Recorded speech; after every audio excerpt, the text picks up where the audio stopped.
বৈষম্যবিরোধী ছাত্র আন্দোলনের সূচনা হয়েছিল ঢাকা বিশ্ববিদ্যালয় থেকে। চলুন জেনে নেই বর্তমান ঢাকা বিশ্ববিদ্যালয়ের চিত্র। প্রধান উপদেষ্টা অধ্যাপক ডক্টর মোহাম্মদ ইউনূসের নির্দেশনায় বিশ্ববিদ্যালয় সহ সকল শিক্ষা প্রতিষ্ঠান চালু হয়েছে।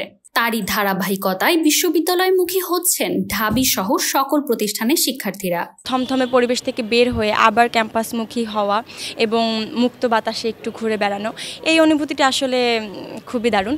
আর সবার সাথে এখন ক্যাম্পাসমুখী হওয়ার কারণে যা দেখা হচ্ছে, কথা হচ্ছে, আবার একসাথে বসে আড্ডাগুলোতে ফিরতে পারছি। আমরা খুবই আনন্দিত যে আমরা এরকম একটা মুক্ত পরিবেশের সৃষ্টি করতে পেরেছি এবং সেখানে আমরা বিচরণ করছি। বিশ্ববিদ্যালয় খুলে দেওয়ায় উচ্ছ্বসিত ও আনন্দিত ছাত্রছাত্রীরা। তবে শিক্ষা প্রতিষ্ঠান খোলার পর পরীক্ষার পূর্ব প্রস্তুতির জন্য আরো কিছুদিন সময় চাচ্ছে অনেকেই।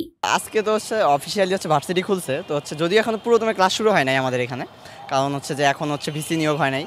সো আলহামদুলিল্লাহ ভালোই লাগতেছে, অনেকদিন পর ভার্সিটি খুলছে, বিশেষ করে ফ্রেন্ডদের সাথে দেখা হবে, অনেকদিন গল্প আড্ডা হয় না আর কি। ভার্সিটি খুলছে কিন্তু আমাদের এখনো ল্যাব ফাইনাল বাকি আছে, তো আসলে পরীক্ষাটা চাই না আর কি, একটু দেরিতে শুরু হয়ে যায় আর কি, ভালো হয় আর কি। তো আলহামদুলিল্লাহ আমরা অনেক খুশি, বাট একটু আসলে প্রবলেম হইতেছে। বাট ভার্সিটি যেহেতু খুলে দিয়েছে, মনে হয় যে 1 মাসের মধ্যে একটা পরীক্ষার ডেট দিয়ে দেবে, সো এটা পেইন লাগতেছে, বাট আলটিমেটলি আসলে ভালোই লাগতেছে আলহামদুলিল্লাহ। শিক্ষার্থীদের মুখে মুখে স্বাধীন বাংলাদেশের চেতনা, সারা দেশে তাদের অবাধ বিচরণ যেন নব্য বাংলার সূচনা এনে দিয়েছে। শিক্ষার্থীরা নতুন উদ্যম নিয়ে যাচ্ছে শিক্ষা প্রতিষ্ঠানে। হ্যাঁ, এই ব্যাপারে আসলে অনেক খুশি। এখন সবাই বাসায় গেছিল, তারা ব্যাক করতে পারতেছে, তারা আসতে পারতেছে, আমরা সবাই আবার একটা স্বাভাবিক জীবনযাপনে আসতে পারতেছি, তো I am really happy about it. Dhaka বিশ্ববিদ্যালয়ের সাথে আজ থেকে সরগরম হচ্ছে টিএসসি প্রাঙ্গণের ছোট ছোট দোকানগুলো।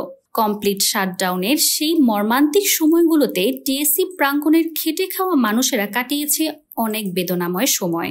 আমরা তো দিন আন না দিন খাই, আমাদের যতদিন কাজ করতে পারবো ততদিন খাইতে পারবো। অনেকদিন ধরে দোকান বন্ধ ছিল, এমনও ধরেন না বাড়ি থেকে আসছিলাম ঈদের পরে, দোকান করতে পারিনি, বাড়িতে যেতে পারিনি, আম্মা আব্বুর সাথে দেখা করতে তাও পারিনি, দোকান সব বন্ধ। আমাদের না খাইও রয়েছিলাম, 3 দিন বাজার করতে পারিনি, আরেকজন থেকে ঋণ করে তারপরে টাকা আনছিলাম, দোকানে মালপত্র আনতে পারিনি, ওনার থেকে টাকা লইয়া তারপরে মাল আনছিলাম দোকানে। নব্য স্বাধীনতা সবার জন্য সুখের হলেও শ্রমজীবী মানুষের জন্য কাল হয়েই দাঁড়িয়েছিল। উচ্চ শ্রেণীর মানুষেরা সার্বিকভাবে সচ্ছল হলেও চাপের মুখে পড়েছিল নিম্নবিত্ত শ্রেণীর মানুষেরা। ছিল আপনার পরিস্থিতি, তো সব দোকানপাট আমাদের বন্ধ হয়ে গেছে। তো আমরা সাধারণ মানুষ, কর্মজীবী, দিনমজুরি, দিনে আনি দিন খাই, আমাদের জন্য কষ্টই। বন্ধ, বাড়িতে চলে গেছি, এই ঋণ পিন করে চলছি, যা টাকা ছিল শেষ হয়ে গেছে। টিএসসি প্রাঙ্গণ অনেক খেটে খাওয়া মানুষের জীবিকা নির্বাহের একমাত্র পন্থা। এখানে রয়েছে অসংখ্য ছোট দোকান এবং কর্মব্যস্ত মানুষের সমাগম। ফলে টিএসসি পুনরায় চালু হওয়াতে তারা যেন পুনরায় জীবন ফিরে পেয়েছে।